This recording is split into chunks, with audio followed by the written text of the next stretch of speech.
I kept putting it off, and I kept putting it off. I had so many other things I had to do.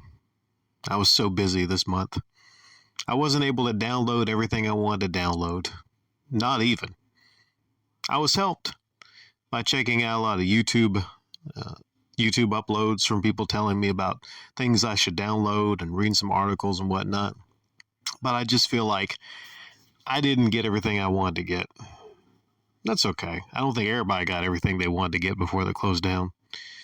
Even though I knew about this moment, I kept putting it off, saying, hey, I'll have a whole week to myself. I'll maybe take a vacation from work, and then that'll be probably when I load up my Xbox with everything before they go away. All the games, all the themes I wanted, whatnot. But I wasn't able to. Specifically, the Avatar stuff. Man, if I could go back in time. If I go back in time, I would get a lot of those free, hats. Just Avatar hats. But it's okay. You don't get to get everything. It's all right. Maybe some of you can share with me some awesome, cool, free stuff you got right before it closed down. What was the last thing you downloaded right before it closed down? Did any of you experience it shutting off the very moment you was trying to download something? I think one person said that at first, what was shut down was the ability to buy things. And then the second thing that happened was you could still download free things, but then that was taken away also. I guess they did that because they wouldn't want somebody to be in the middle of a transaction and, pay for something and not get it. So I understand how they did that. But it looks naked. Look at this. In the background here, I just put a picture of this right now without the marketplace. You can open your tray. You can pin something. Recent stuff. Need help. My apps, my games. It wouldn't be as bad if they just kind of rearranged it. It seems like, I don't know. You can obviously tell that there's no marketplace. It's just a shock to the system. It really is.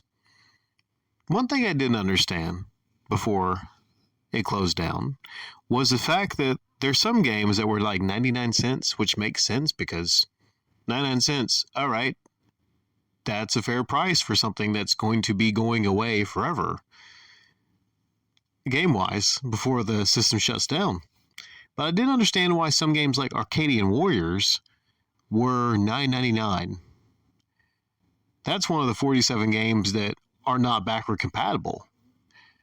Are rather the 47 games that you can't play anywhere else.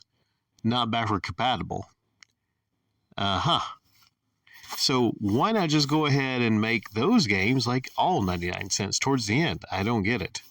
There's one game I wanted to get. It was something you can only play, I think, on 3DS and Vita other than Xbox 360. Correct me if I'm wrong here. It was Batman Arkham Black something. It was the Metroidvania type game. It looked pretty cool because I was going to different videos. I was trying to look up reviews of certain games. That's just one that I wasn't able to get.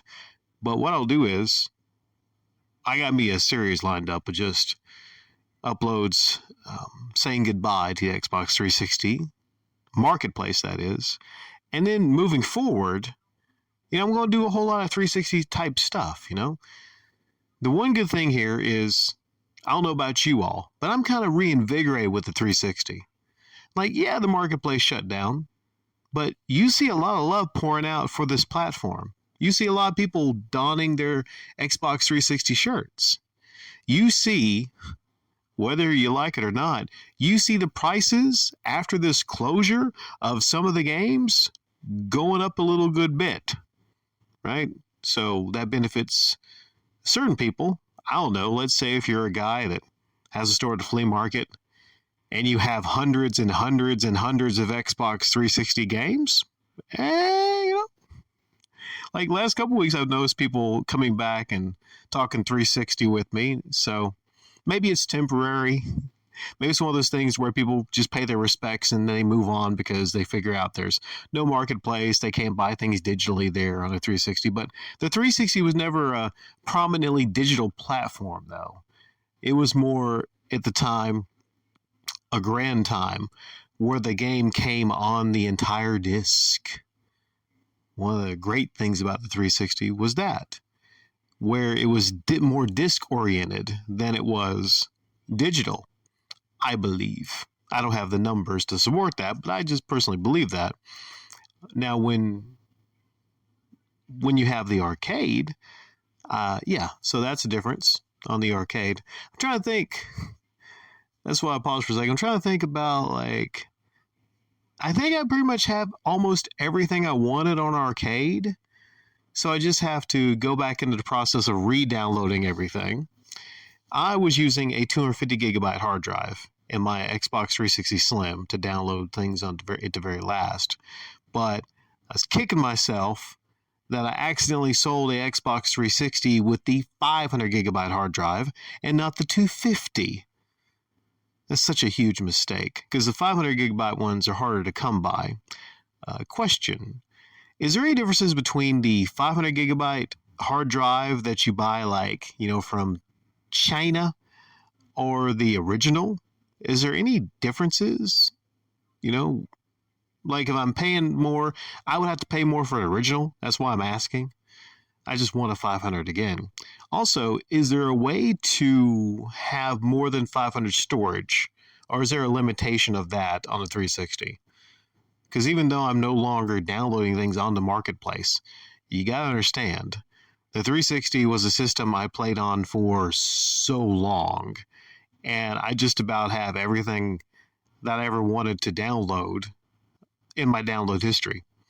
So it might take me over a week to download, because the downloads are kind of slow on 360.